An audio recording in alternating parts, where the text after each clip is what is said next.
జై శ్రీమన్నారాయణ. శ్రీమద్భగవద్గీత 18వ అధ్యాయము మోక్ష సన్యాసయోగము 44వ శ్లోకము.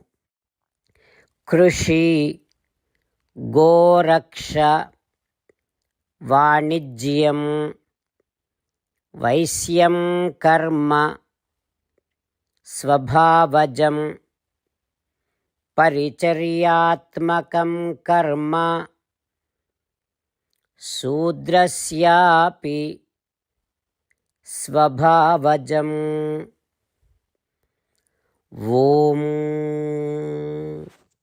గీతాచార్యుడు శ్రీకృష్ణ పరమాత్మ అర్జునుడితో పాటు మనందరికీ మోక్ష సన్యాస యోగాన్ని ఉపదేశం చేస్తూ ఉన్నాడు. పరమాత్మ ఈ రకంగా అంటూ ఉన్నాడు, అర్జున, వ్యవసాయము, పశువుల గోవుల సంరక్షణము, క్రయ విక్రయములతో కూడినటువంటి వర్తక వ్యాపారము, ఇవన్నీ వైశ్యులు అనేటటువంటి బాధ్యతకు చెందినటువంటి వారు చేయవలసినటువంటి పని. ఈ పనులే వారికి జీవనోపాధి. ఇక 4వ బాధ్యత శూద్రులు. ఈ బాధ్యతకు చెందినటువంటి వారు చేయవలసింది ఏమిటంటే, బ్రాహ్మణ, క్షత్రియ, వైశ్య అనేటటువంటి బాధ్యతలకు చెందిన వారికి సహకరించటమే ఈ శూద్రులు అనే బాధ్యతకు చెందిన వారు చేయవలసిన పని. అదే వారికి జీవనోపాధి అంటూ శ్రీకృష్ణ భగవానుడు 4 బాధ్యతలకు చెందినటువంటి వారు చేయవలసిన పనులు, వారికి ఉండవలసినటువంటి గుణములు, వారికి ఉండవలసినటువంటి ధర్మములను గురించి వివరంగా తెలియచేస్తూ ఉన్నాడు.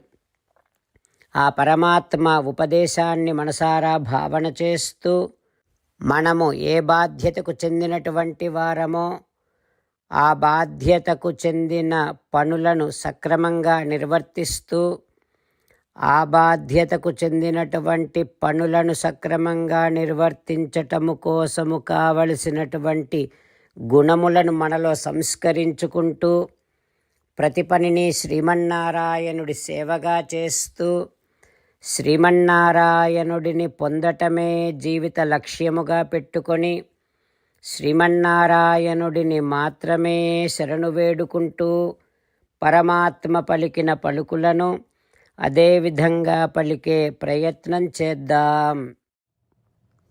కృషిగోరక్ష వాణిజ్యం వైశ్యం కర్మ స్వభావజం పరిచర్యాత్మకం కర్మ శూద్రస్యాపి స్వభావజం.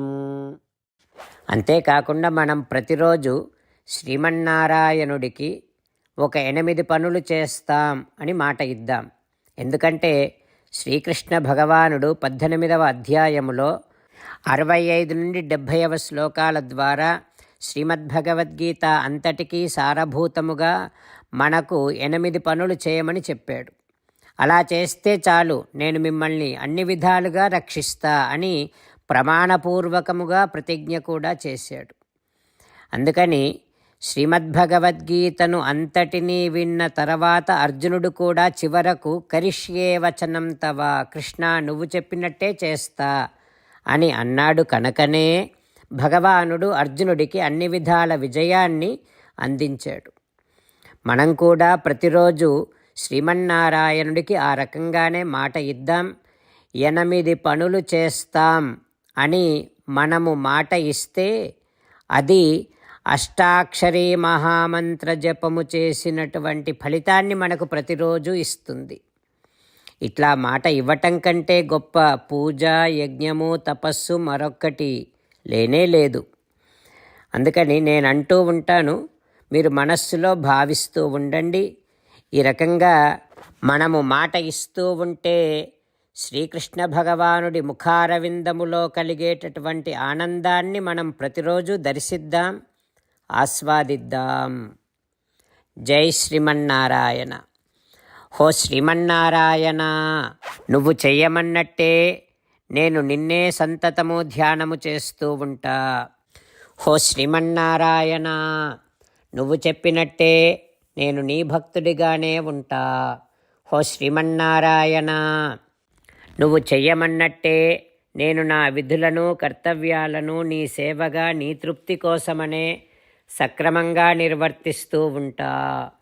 హో శ్రీమన్నారాయణ, నువ్వు చెప్పినట్టే నేను నీవాడిని అనే మహావిశ్వాసముతో నీకే నమస్కరిస్తూ ఉంటా. హో శ్రీమన్నారాయణ, మామేకం శరణం వ్రజ, నన్ను ఒక్కడిని మాత్రమే శరణు వేడుకో అని నువ్వే అన్నావు కనుక నేను నిన్ను ఒక్కడిని మాత్రమే శరణు వేడుకుంటా. హో శ్రీమన్నారాయణ, మా శుచః, ఇక దుఃఖించకు అని నువ్వే నాకు భరోసా ఇస్తున్నావు కనుక నేను ఇక దుఃఖించను. హో శ్రీమన్నారాయణ, నువ్వు చెప్పినట్టే నువ్వు నా కోసమని అనుగ్రహించినటువంటి శ్రీమద్భగవద్గీతను ప్రతిరోజు కనీసము ఒక్క శ్లోకాన్నైనా జ్ఞాపకం చేసుకుంటూ శ్రీమద్భగవద్గీతను అనుసంధానము చేస్తూ ఉంటా. హో శ్రీమన్నారాయణ, నువ్వు చెప్పినట్టే నువ్వందరి కోసమని చెప్పినటువంటి శ్రీమద్భగవద్గీతను తెలియని భక్తులందరికీ తెలియచేసే నా వంతు ప్రయత్నాన్ని నేను నిరంతరము కొనసాగిస్తూనే ఉంటా. హో శ్రీమన్నారాయణ, నేను నువ్వు చెప్పినట్టే చేస్తా, నీకు నచ్చినట్టే ప్రవర్తిస్తా, నీకోసమే పని చేస్తూ ఉంటా. కరిష్యే వచనం తవ. ఇప్పుడు శ్రీమద్భాగవతాన్ని అనుసంధానం చేసుకుందాం. శ్రీమద్భాగవత గ్రంథానికి నమస్కారం. నిగమకల్పతరోర్గళితం ఫలం సుఖముఖాదమృతద్రవ సంయుతం పిబత భాగవతం రసమాలయం ముహురహో రసికా భువి భావుకాః. శ్రీసుఖయోగీంద్రుల వారికి నమస్కారం. యం ప్రవ్రజంతమనుపేతమపేతకృత్యం ద్వైపాయనో విరహకాతర ఆజుహావ పుత్రేతి తన్మయతయా తరవోభినేదుః తం సర్వభూతహృదయం మునిమానతోస్మి. నరనారాయణులకు, చతుర్ముఖ బ్రహ్మకు, సరస్వతీదేవికి, వ్యాసమహర్షుల వారికి నమస్కారం. నారాయణం నమస్కృత్య నరం చైవ నరోత్తమం దేవీం సరస్వతీం వ్యాసం తతో జయం ఉదీరయేత్. శ్రీమద్భాగవతము 8వ స్కంధములో సూతమహాముని శౌనకాది మహర్షులందరికీ ప్రవచనం చేస్తూ ఈ రకంగా చెబుతూ ఉన్నాడు.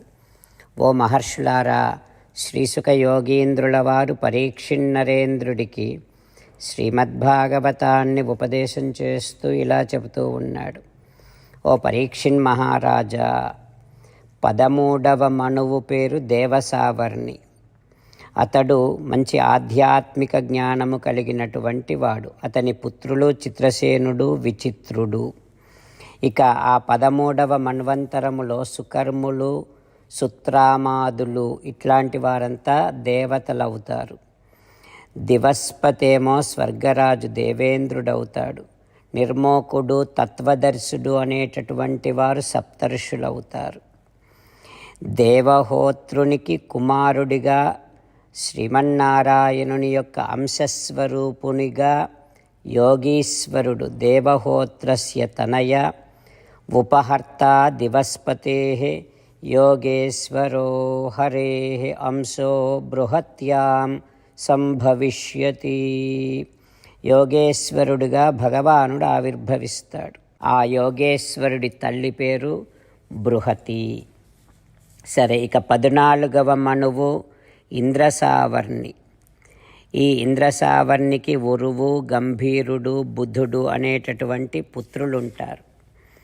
పవిత్రులు, చాక్షుషగణము వీరంతా దేవతలవుతారు. శుచి అనేటటువంటి వాడు దేవేంద్రుడవుతాడు. అగ్ని, బాహువు, శుచి, శుద్ధుడు, మాగధుడు ఇట్లాంటి వారంతా సప్తర్షులవుతారు ఈ 14వ మన్వంతరములో. ఇక దేవదేవుడు సత్రాయణస్య తనయో బృహద్భాను తదా హరి. దేవదేవుడు వితాన గర్భములో సత్రాయనుడి వలన బృహద్భాను అనేటటువంటి పేరుతో జన్మిస్తాడు. మంచి ఆధ్యాత్మికమైనటువంటి కర్మలు చేస్తాడు. ఈ రకంగా ఓ పరీక్షిన్ మహారాజా, భూత భవిష్యత్ వర్తమానములలోని 14 మనువులను గురించి నీకిప్పుడు చెప్పాను. ఇక ఈ మనువులందరి యొక్క పాలనాకాలము మొత్తము కలిపితే బ్రహ్మదేవునికి ఒకరోజు, దానినే కల్పము అని అంటాం అంటూ శ్రీసుఖ యోగీంద్రుల వారు ఉపదేశం చేస్తూ ఉన్నారు. ఆ తర్వాత ఏం జరుగుతుందో రేపు తెలుసుకుందాం.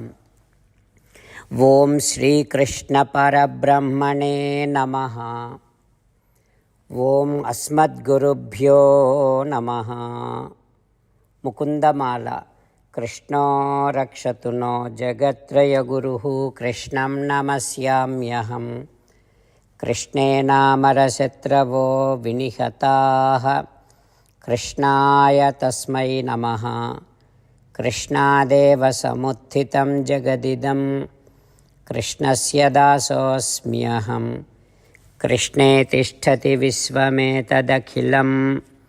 హే కృష్ణ సంరక్ష మాం.